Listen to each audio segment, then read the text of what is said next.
Hey guys, so I'm just releasing another video today because something unexpected happened and Jagex have just released another development blog on the combat beta and the evolution of combat. So I know it's good that I give you the information. I know a lot of people don't read a lot of the information that Jagex give out on the homepage and on the forums. So I think it's kind of useful that I'm going to read through this blog for you and basically sum it up for you guys. And Jagex are making a lot of changes and I hope you give the beta a second chance. I know a lot of people are hating the beta, not liking the new combat system, but you've got to bear in mind Jagex are not going to release it until it's good. I mean, at the minute, I know for a fact there's lots of issues with it. It's far from perfect. There's lots of bugs, lots of things that still need changing. People are like, oh my god, this is shit, and like, why? It just doesn't work, and things are being changed all the time, and they've summed up a lot of the changes here. So it basically starts the blog by just saying that there's quite a lot of changes that have already been made, and there'll continue to be changes until it's released. And make sure, basically what they're trying to get you to do is, if you have logged on the beta before and didn't like it, give it another chance. You've got to keep checking it. After all the updates, just give it another go. It's going to get better. That's basically what they're trying to say, is always keep giving feedback. If you don't like something, post on the forums saying that what you don't like, how it can be improved. And Jagex are reading all the forum posts. They might not reply to all of them, but they are really paying attention. I've noticed a lot of things that people have complained about. They have they have changed already. So that's definitely something positive. I mean, they have posted quite a lot on the forums too, despite not posting on every thread. Now, the first paragraph is auto attacks versus abilities. Basically, what they're saying in this paragraph is that they're currently in-game, in the beta, abilities do a huge percentage of the damage. Now, I'm not precisely sure what the percentage is, but basically they want to make auto attacks more powerful. I'm sure you've known that they were always saying that auto attack, you can still play combat the same way it was before.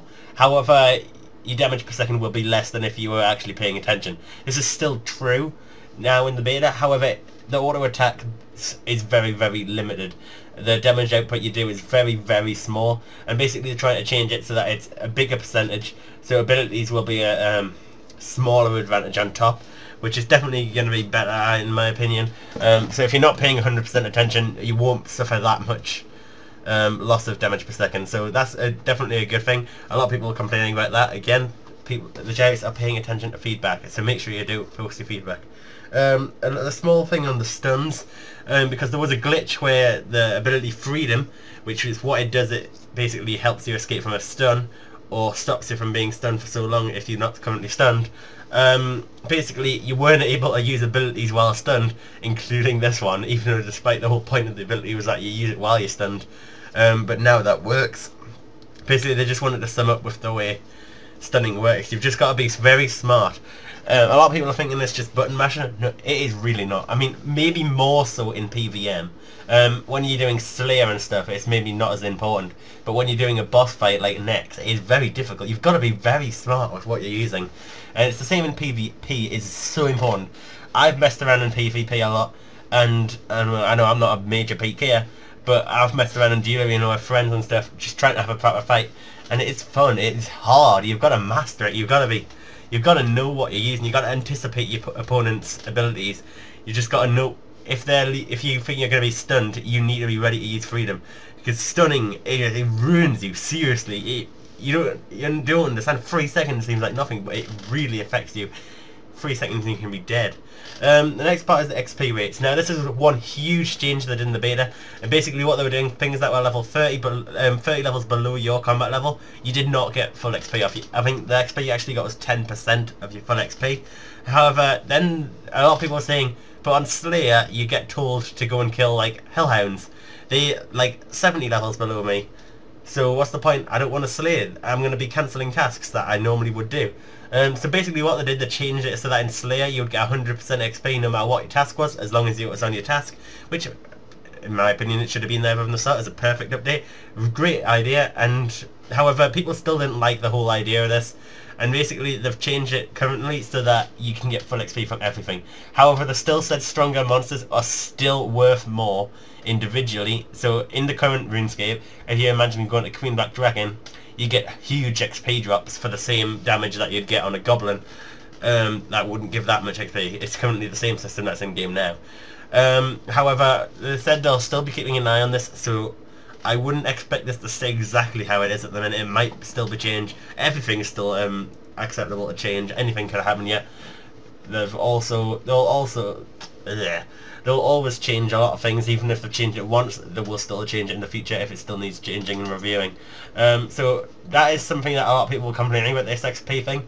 However, I kind of agreed with the idea, is that because I've mentioned it in previous videos, if you're like amazing with a sword and you go and kill something like a fly, I mean, it's not hard to kill a fly. Anyone can kill a fly. That's not going to give you any XP. It's not going to make you better at fighting, is it?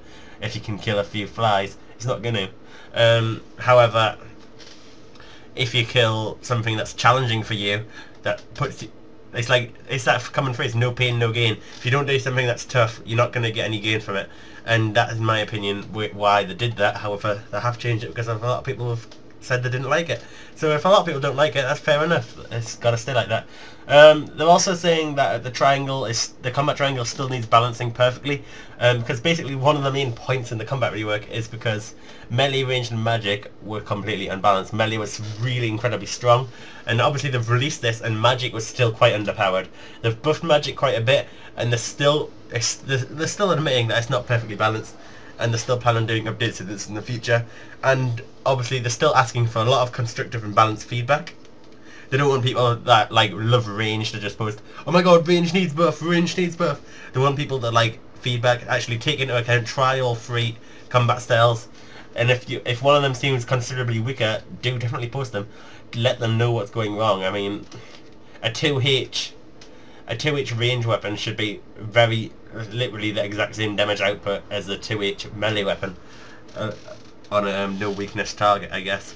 Anyway, the next section is about next steps and basically saying what they're planning on doing in the future. Now this is just going into a little bit about what I said before, is that just because they've changed it once doesn't mean they're not going to review it. It's like exactly like the XP changes. Currently they've changed it so that there's full XP for everything. However, they might change that again in the future. So this is one major change. Now obviously in the beta everywhere is multi-combat, and this was a huge issue in Wilderness because a lot of people, it's hard to PK. I mean, in multi-combat you're just going to get piled like 5 people at once. Clans are just going to run wild. There's no way you can like single fight. So basically what they're planning on doing is releasing single weight Wilderness worlds. So you're going to have certain worlds where you can go and the whole Wilderness will be 1v1, which in my opinion is better than the current system where there's certain multi-combat zones. It's not really a prominent there's not really like a prominent barrier, it's just suddenly turns multi-combat. It's hard to tell. So in my opinion this is a better solution. One problem they said with the current system is that you can be in a clan fight or in a group fight in the multi-combat zone, and to get safe just walk into the single combat zone and you can't get attacked by many people. So basically they're saying this will be a better solution because it's just 1v1 in the whole Wilderness or multi-combat in the whole Wilderness. And I kind of imagine a single Wilderness world that will be a lot more popular. And obviously that also solves the pile jumping and group ganking problems, which is what they're mentioning there. I think that'll be a really popular change. However, they still said this is not going to be, they're not promising this will be the exact solution. They're still thinking about it, so they might not do something else. They might do something else. Another issue is the fact that wearing your, like if you put your full Torva on, your 990 LP, however your max LP is like 11k, and you have to use like quite a lot of food to fix that. And I've always sat there and tried to think of solutions for this. I could not think of one, because basically obviously it could be abused. You can just wear your armor. If it heals automatically, you're going to gain loads of LP, which doesn't make sense, because imagine if you're in this situation, you're 6k LP out of 12k, you've got full Torva on, you take it off, you go down to 990, you put it back on, you go to full. That wouldn't make any sense. So what they're saying that they want to do is a possible solution, which isn't the one that definitely is going to happen, is have like safe zones. So certain places in RuneScape, basically, like I imagine where there's no monsters, you can put you have a safe zone where if you are not full LP, you will rapidly heal. So I imagine like you just heal like in like 10 seconds. Your HP will just rise up and go up and go up and go up. Certain places like the next bank, just many places, any bank in RuneScape, just around Varrock even, I mean any city, I mean it's not exactly dangerous. In my opinion that would be perfect solution for this. and I don't really see an issue with it. I mean, there's nothing wrong with healing faster overall, where there's someone where you're not even going to be fighting.